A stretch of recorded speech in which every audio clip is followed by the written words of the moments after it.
The first time you open up Photoshop, you will have the choice whether you want to start a fresh new document, which will be just an empty blank canvas, or you can of course open existing images.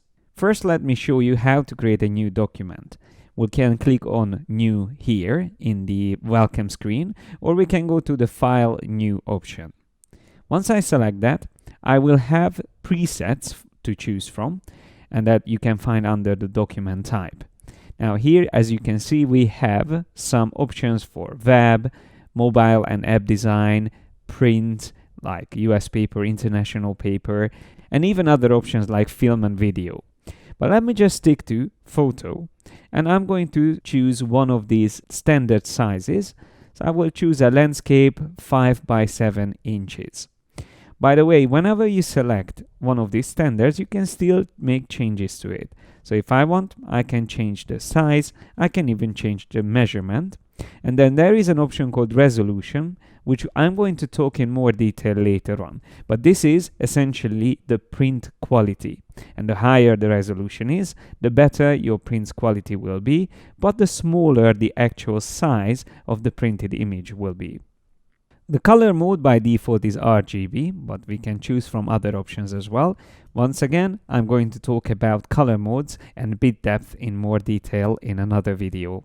For now, I'm just going to create this new document and click on OK. And as you can see, it already opened up here within Photoshop. This is the document window, and I can see currently this document is not named. I didn't give it a name when I started, so it's called Untitled One at the moment. But I can save it, and the best way of saving your work in Photoshop is to save it as a Photoshop file or Photoshop document. So if I go to File, Save As, that's when I can choose what file format I want to save. I'm going to save it within my working files folder, and I just call this new document. So you can see the file format is PSD, which stands for Photoshop document, but I can change the format here at the bottom. So we have several other image formats, but the best options for you whenever you work in Photoshop will be to save a Photoshop or a TIFF file, because these can record layer information, and layers, as you will see later on, will be very important whenever you work in Photoshop. Of course, there's other file formats you can save for web or just emailing something. You can save compressed image file formats like JPEG or PNG, but once again, I'm going to talk about these differences later on. For now, I'm just going to save this file, and as you can see now, it's called New Document PSD. And it's saved on my computer. So when you have a new document, you can do all kinds of different things. You can bring in images, you can start combining them, you can retouch them, you can paint, you can even design all kinds of different things. So it's really up to you what you want to use Photoshop for. But in this course, I'm going to walk you step by step through the options you have. So first of all, you can bring in images. The easiest way to do that is by going to File, and then choose Place Embedded. In previous versions, you might just see Place there, but if you have Creative Cloud, you will see Place Embedded. Now, once you click on that, you will be able to choose a file. Now, I'm going to choose a file from my examples folder, and there I'm going to choose this image, which is a JPEG file, and then I just click on Place.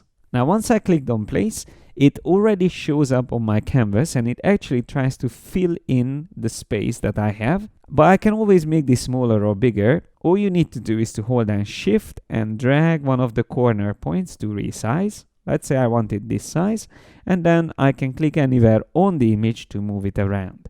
The reason you have to hold down Shift on the keyboard when you are dragging the side of the image is to make sure that you don't start stretching it.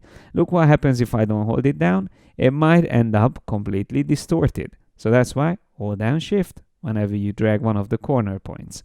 Now, once you are happy with the size and placement, you can press Return or Enter on the keyboard, or you can also click on the Commit Transform icon on the top.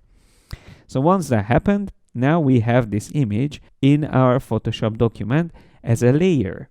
You can see here in the Layers panel, it's called Sign. So I can always have this selected, and with the move tool, the first tool on the toolbar, I can start moving it around. So let's bring in another image just to practice that. I'm going to go to File, Place Embedded, and then I'm going to choose another image, choose Place.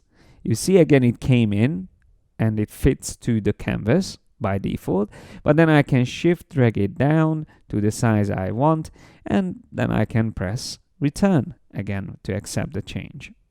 Now I have two layers, and I can switch between these layers by clicking on them, and then still using the move tool I can move them around. And you'll see that these images are actually sitting on top of each other, just like printed photographs placed on top of each other. I'm going to talk a lot more about layers, so this is really just a teaser. But apart from creating a new document and placing in images, you can of course just simply open an image straight away, and that way you don't have to create a new document. So if I go to File, Open, I can find any of my images on the computer, and then if I found the one I'm looking for, let's say this one here, I can just click Open, and you see it will open up. Now in this case, the background layer is the image itself. If I want to compare it to the previous document, I can still click on it here on the top, and you can see there the background layer is just empty. It's white, because that's the default color that Photoshop uses to fill in your canvas. So once again, if you know already that you would like to work with an existing image, you just go to File, Open, and then you choose the image, double click on it, will open it straight into Photoshop. Notice that whenever I open a new document, it comes up here on the top. This is called the tab area, and each document that we open or create comes up as a tab, and you can easily switch between them, or you can also see them at the same time if you go to the Window, Arrange options, and here you can find several options like Tile all vertically or Tile all horizontally. We can even choose 3 vertical or 3 up stacked, and then you will see how Photoshop will lay out the 3 documents at the same time. Now, of course, if you want to go back to tabbed view, just go again to Window, Arrange, Consolidate all to tabs. There is also another way to opening files and also to browse and search for files on your computer that you can then use in Photoshop. And the best tool for that is Bridge. It's called Adobe Bridge, and it comes together with Photoshop, even in previous versions, so not just in Creative Cloud. So if I go to File menu, I can actually find Browse in Bridge. If I click on that, that will open up Bridge, where I can look for all the files that I have on my computer in a much more organized and easier way than just simply using the File Open feature. So here you have several information about these files, like their pixel size, also camera data in case you are working with photographs, and so much more. So from here, all I need to do is to double click on an image, and that will open up again in Photoshop. So if I double click on this, you see again it came in to Photoshop, and now we have 4 documents. In case you don't need a document anymore, all you need to do is to close it. You can use this little X here, or go to the File menu and choose Close. You will see if you have unsaved changes on a document, whenever it has a little asterisk at the end of the tab. So for example here, I can see that these last changes I've done, bringing in these new images in this new document, are not saved. So there's the little asterisk sign.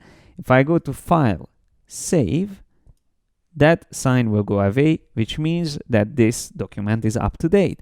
So I don't have to worry, it's saved on the hard drive.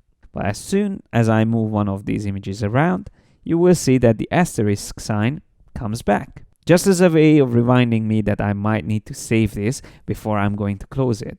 Now that we are familiar with opening files and creating new documents in Photoshop, it's time to get to know the user interface. So we have to learn what are all these things here on the left side, right side, and on the top. So that's what I'm going to talk about in the next video.